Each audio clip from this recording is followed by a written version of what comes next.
Good morning, Chibula. My name is NoNoNoah, and welcome back to I Wani Hug That Gator.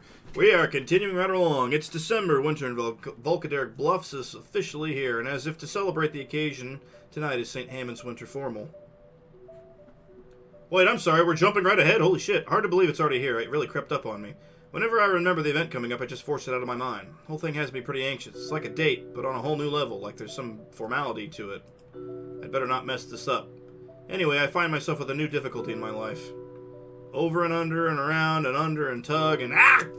I reel and loosen the lethal neckwear from my collar, tossing the devilish cloth on the floor in frustration. Scanning over the step-by-step instructions once more, I try to find where I went wrong in my latest attempt. I consider going tieless, but damn it, it brings the whole outfit together. And I want to look good for Olivia because she'd be doing the same. Picking the slim fabric back up, I noticed just how badly wrinkled and ugly it is. Time is running out, sadly. We still had class today, after all. Forget it. I have another shirt that works without the tie, and it still looks good. Dumping the fashionable noose in my hamper and swapping outfits, my thoughts travel freely. Everyone in the school was excited for the formal, though Olivia, she hasn't even been going to school all week. I still visit after class. I've been helping her come up with ideas for her speech tonight. She's still going to the winter formal with me for Latican's vigil, despite her absences. Ben's been pretty concerned, though. He wants to know beforehand what Olivia's speech will be.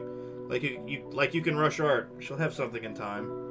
A check of the time says I don't have any time to try again. Tossing the piece de resistance, the coat, I exit my room and head down for my foyer. Tonight's gonna be the best night ever. Probably. Definitely. I'll make it the best night ever for the both of us. I head through the foyer towards my front door and wait, Dad's home. Still dressed in his work uniform, hunched over the bar with a half-filled glass. He hasn't noticed me. Well, not that it matters. As I open the front door, I hear a low grumble from behind me. Back by midnight. Without looking back, I head out. Yeah, I don't really think you get to fucking say that to me, Dad. The chill that washes over me is deflected by my formal will. I can only imagine how hot this outfit would be in the summer. And again, I did wear a jacket constantly for the first month of school. Speaking of, I can't decide whether or not I want to keep the sunglasses with my outfit. It's hard enough to see outside as it is. Somehow, though, it feels wrong to take them off, because you don't have eyeballs! Hoping not to waste any more time, I begin walking to the metro. I really don't want to be late, especially not for Olivia. Methinks something's about to go horribly wrong. It's the same ride I've taken countless times this year, but this time it has a sense of finality to it. The rocking motions of the cabin are both calming and nauseating at the same time, and I find myself teetering between positivity and negativity. If there's one night that I need to go well, it's tonight. No dodgeballs to the face, no falling into pools, no harassment from anybody. I pray that Latican's eulogy goes smoothly.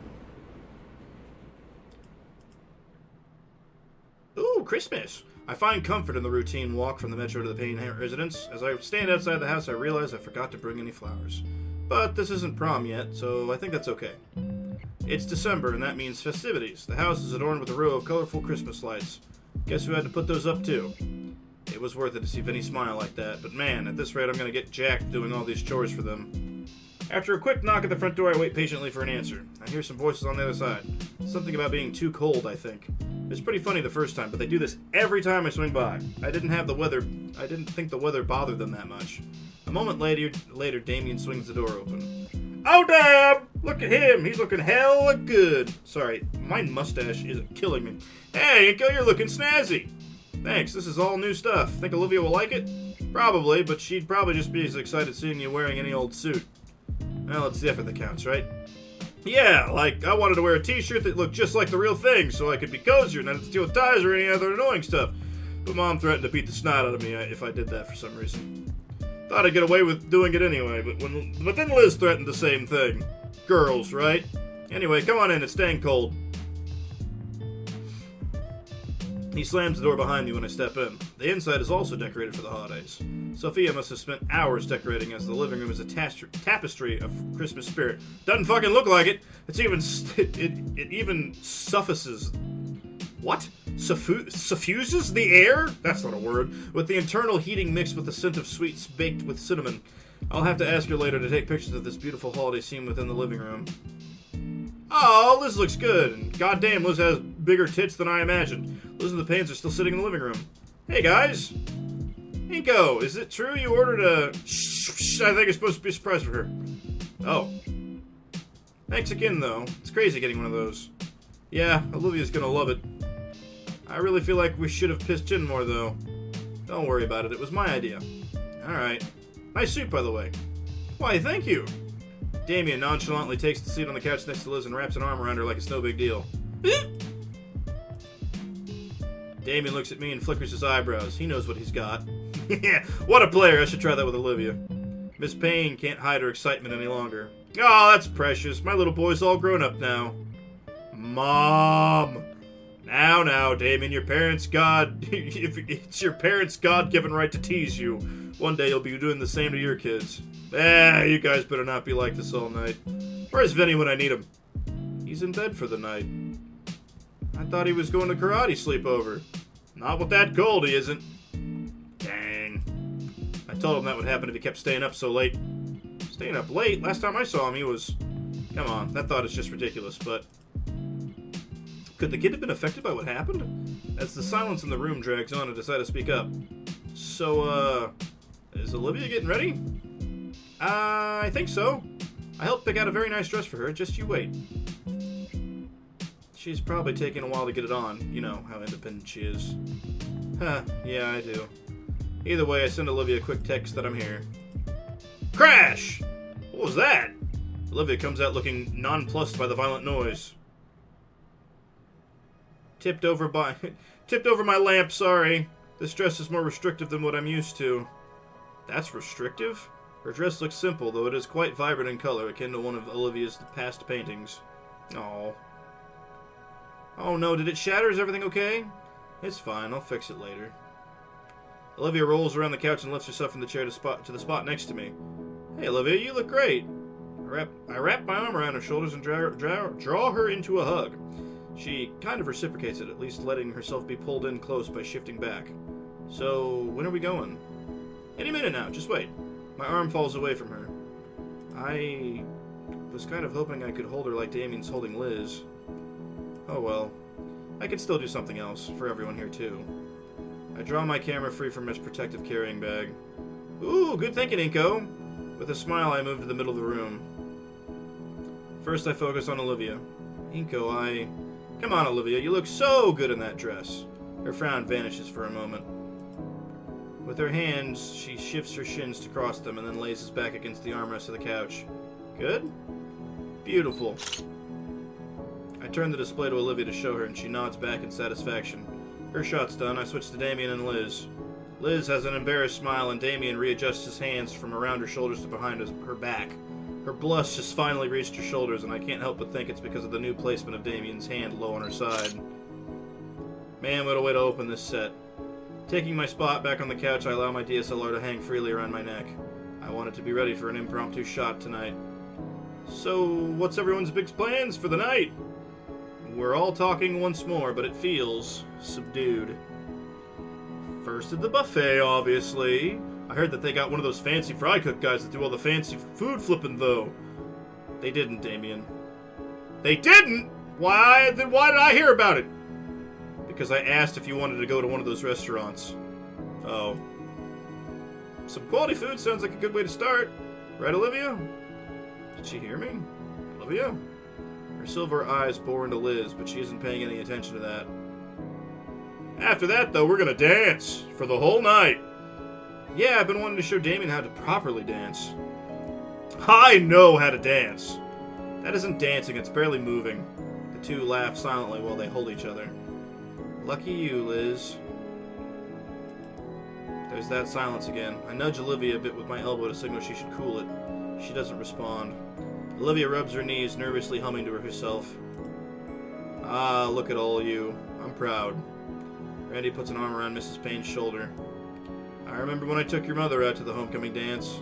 My school didn't have anything really like this formal, but it's pretty similar, I think. Oh yes, it's similar to the homecoming event, but we rent out a convention center and we get to use the remaining funds we have from the semester. How fancy. Yeah, I've never heard of something like that before either. It's called watching money burn. Hey, things are needlessly tense, aren't they? Relax a little, Mom. It'll be a fun night. For you. Liz clears her throat. Well, I plan on having a fun night tonight, Damien. Christ, you're laying it on thick. Excuse me? The fake happy attitude trying to get his attention is annoying. Stop it. I just want to have a good night with Damien. If it matters so much, why don't you get a room already? In fact, get two so you can suck him off from the one over if you're so fucking thirsty. Olivia! Oh my god, holy shit! What is wrong with you? I stare at Olivia, unable to form any sentences. The sudden outburst caught me off guard. Liz pats the top of Damien's head. He takes a deep breath. Damien, it's okay. It's not okay. It's not. He throws his head back and covers his eyes with his palms. I give up. I give up. You win. I'm fucking sick of it. For years I've put up with this. And this is my reward. You... Let me finish. I'm done. You're free to ruin your own life, but I'm not going to stand by any longer while you bring the rest of us down. Let us be happy. And throw your damn pity party somewhere else. He huffs roughly through his venting. The two are glaring daggers at one another now as Damien towers over her. Liz tugs at his sleeve, trying to draw him away from Olivia. I do the same with Olivia's arm. Randy has stepped forward too, following after Sophia. When Damien notices, he takes a step back. Alright, everyone needs to take a deep breath right now.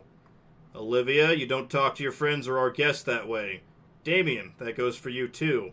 If either of you continue, I can send everyone home right this instant. Are we clear? Once he assures everyone understands the situation, he backs off as well. Damien takes a breath, carefully considering his words. Look, I have a date night to enjoy with my own girlfriend. It's senior year. Clearly things aren't going to change. Clearly you're not going to change. Randy's pinching his nose in frustration. Olivia looks ready to jump out of her seat next to me. Her claws are ready and Damien's frill is on full display. I feel like if I jumped in, I'd actually get hurt. I never asked for your help, asshole. Oh wow, you don't get it, do you? Olivia, the rest of us are talking about just kicking you out once we graduate. Is that what you want? Damien! He winces and realizing he just said something he really shouldn't have. Ah, shit. Wait! Guys, stop fighting! Vinny rushes out into the living space, carefully holding some poster paper. Vinny, dear, you should be in bed. Just a sec, Mom, please. It's important. Vinny trudges up to Olivia, desperation in his eyes. Olivia? I'm really, really sorry. I don't know why you got mad at me, but I want to make it up. Look. He flips the poster page he was holding around. I made it myself. Because you're so good at art, I practiced every night until I got this. So that's why he got a cold. Do you like it? Olivia stares at the macaroni display. I can't tell if she wants to smile or frown. You can have it here. So, is it okay? Did I do it right? I can get that, constrictive criticism? I barely hear Olivia mumble under her breath. That's not art. Thank God I'm not the only one that heard that. I gently shake Olivia's shoulder to get her attention. She stares at me long and hard. We're gonna have to talk once we get out of here. Ultimately, I stare her down. She sighs and speaks. Yes, it's okay. They are? I don't know why you were so mad at me, but I won't do it again. I love you, big sis. Vinny extends his arm for a hug. One she shirks back from. No. Are you still mad at me? It's hard to be called big sis when she was just told they were thinking about kicking her out just a few moments ago. Things are calmer now, but that can't be unsaid. Damien avoids my glare. He knows what he did and how it made things worse. Even so, things can be fixed. Go on. Around the room, everyone else's eyes are on me and Olivia, whether she accepts or not. Fine. Olivia leans forward and lightly hugs Vinny. Vinny's expression changes between a few before settling on happy. Simultaneously thrilled, exhausted, and at peace. When she stops hugging, she keeps her hands on his shoulders. Hey, I love you too. Oh. Oh, Lord, your dress, Olivia! Sophia jumps up to get some towels from the kitchen. Randy goes right to Olivia. Are you alright? Is any on you? Is everything okay? You said his spit isn't potent until... Not now, Inko! Thank God you're alright. Sophia arrives with some towels. She starts rubbing Olivia with them before she takes them and starts wiping herself. But it's too late. The vibrant, garnish, acidic mucus has left its mark. Vinny is frozen in fear, covering his mouth. A line of acid hangs from his nose. Outside, a horn blares, announcing the limo I had ordered has arrived.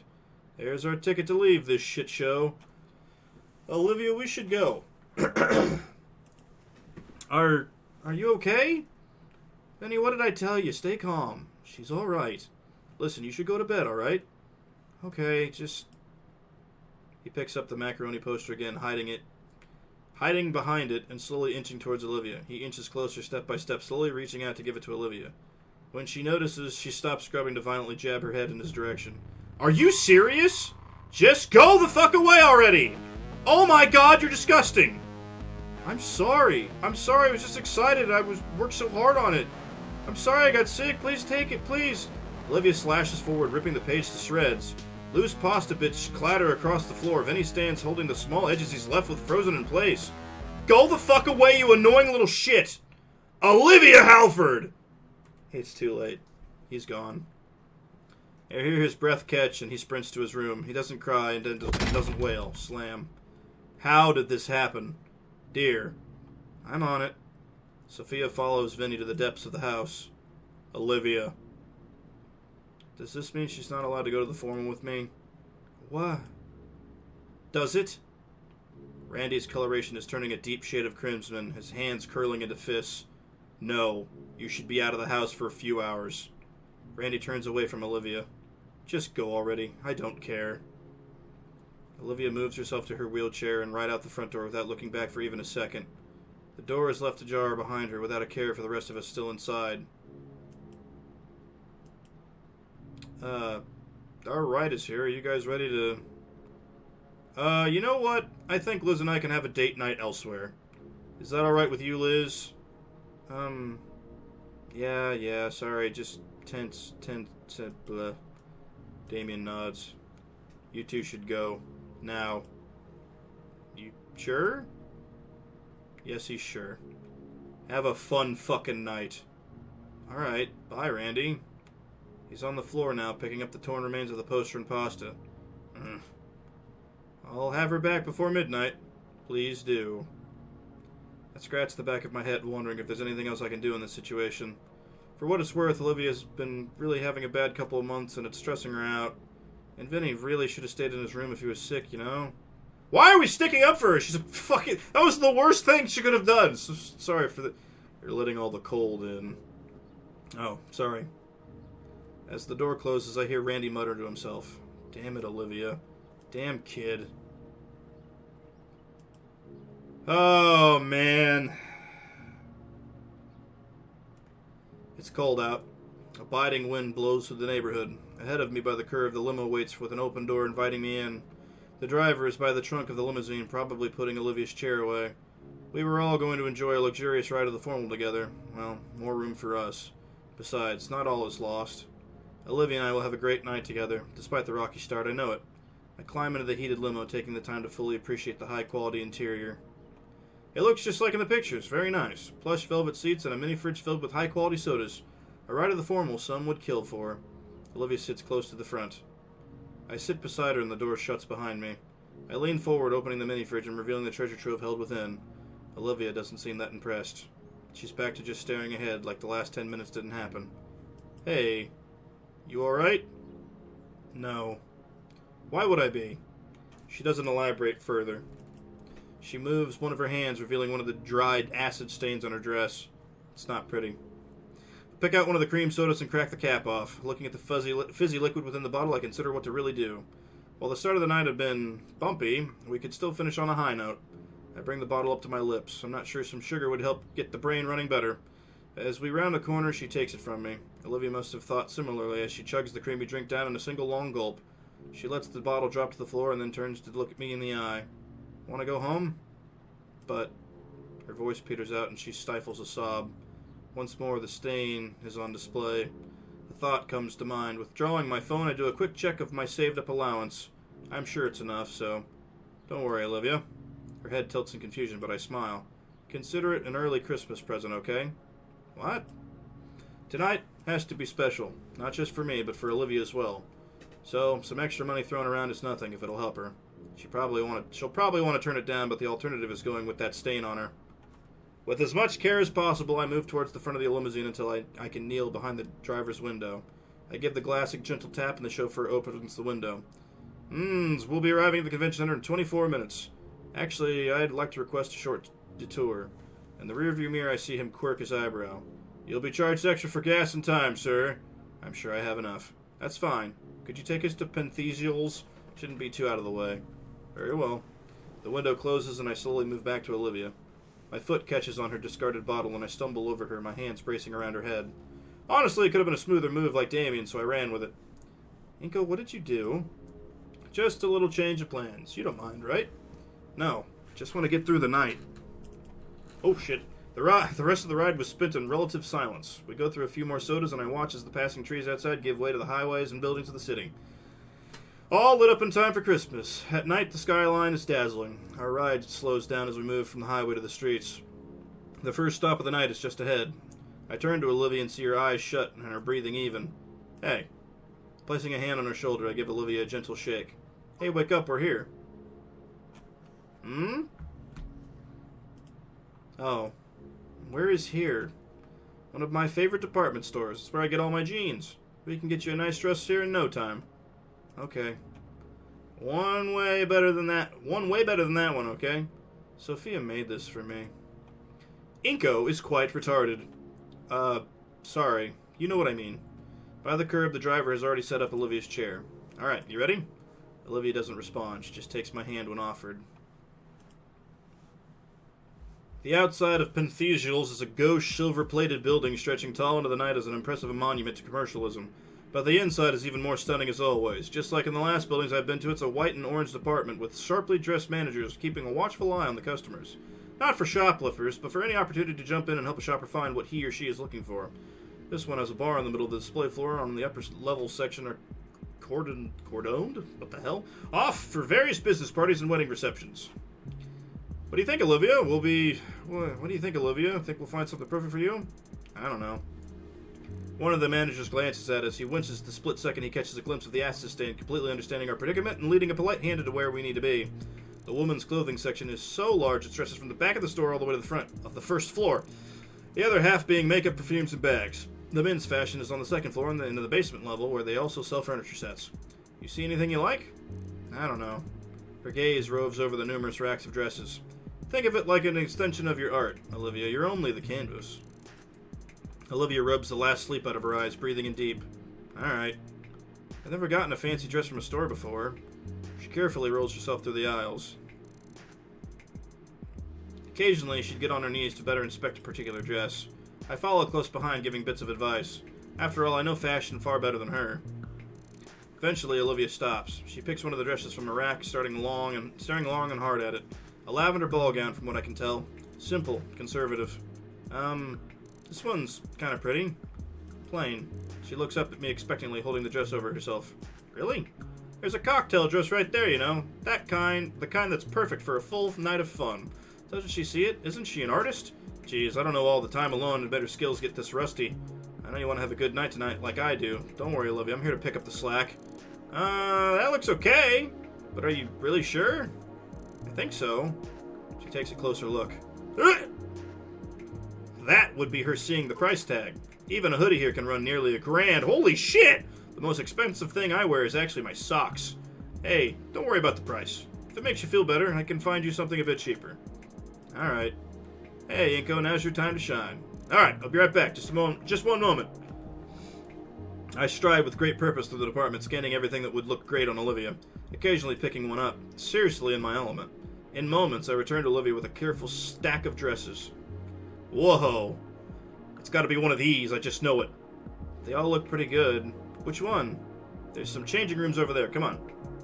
It'll be like you're giving me a little fashion show. Do I have to? I nod. She groans. Alright. Wheeling her there, the sales associate pointed us to the largest of the rooms at the end of the hall. Now that Now all that's left is time to decide on which dress. She tries each dress on and rolls out for me to see. They all look pretty darn good. I snap a picture of more than a few, making sure to get that cute smile of hers in each one. But none of them are really stopping me in my tracks. Inko, this is the last one. Olivia's shaky tone must be a good sign.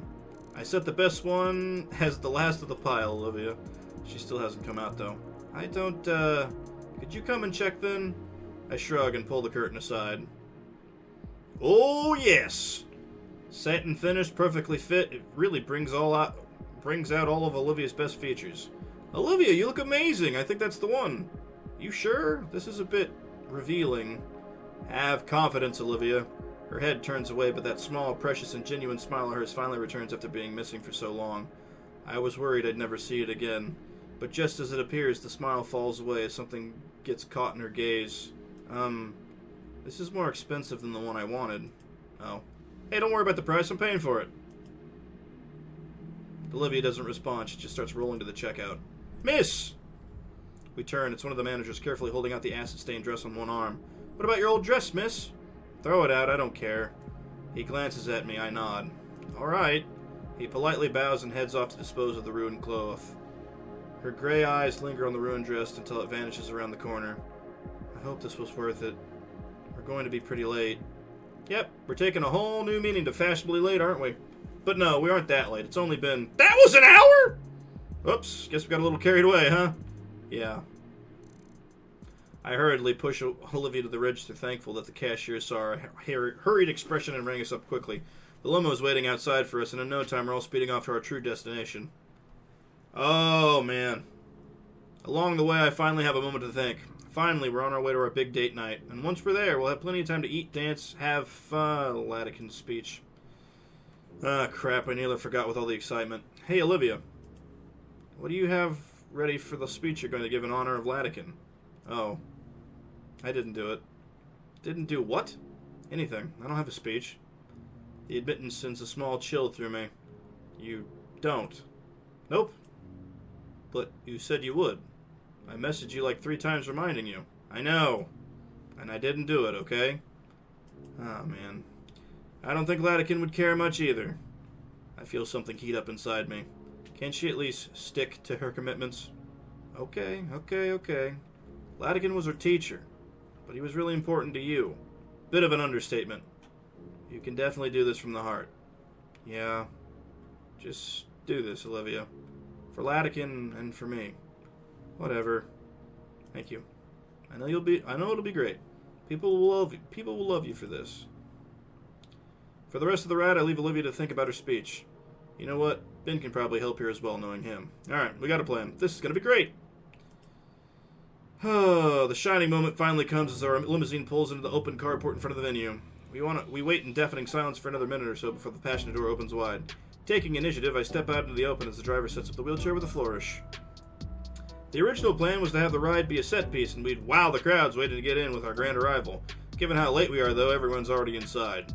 I ease Olivia into her chair gently. Have a good evening, sir, madam. Before the driver turns away, I shake his hand, palming him the necessary tip. The sound of the car door shuts behind me, and I push Olivia onwards towards the convention center. Before I take Olivia's chair, I notice her pulling at her dress's skirt. What's wrong? Her face is red and she's shaking. It's, drafty is all. Drafty. Her fists are by the leg slit, and now I see that she's holding the hem together. Oh! Don't worry, once we're inside, it'll be just fine. I start to push Olivia to the sign-in table, waving to the person manning it. It's Ben, who finally sees us approaching. Looks like you two made it just before close. Whoa. Olivia, your dress. Looks good, right?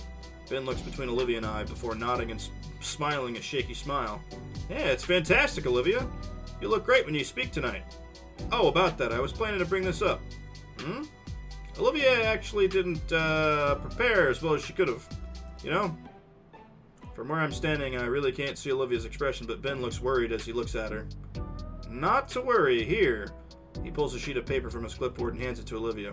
Her fingers quake as she holds it. From here I can see it. Half the page is rough notes, the other half is a completely pre-written statement. Contingencies for contingencies, this helps so much. I had a feeling something like this was happening. That should help, Olivia. Her head bobs, but she remains silent. Hey Ben, about candid photos.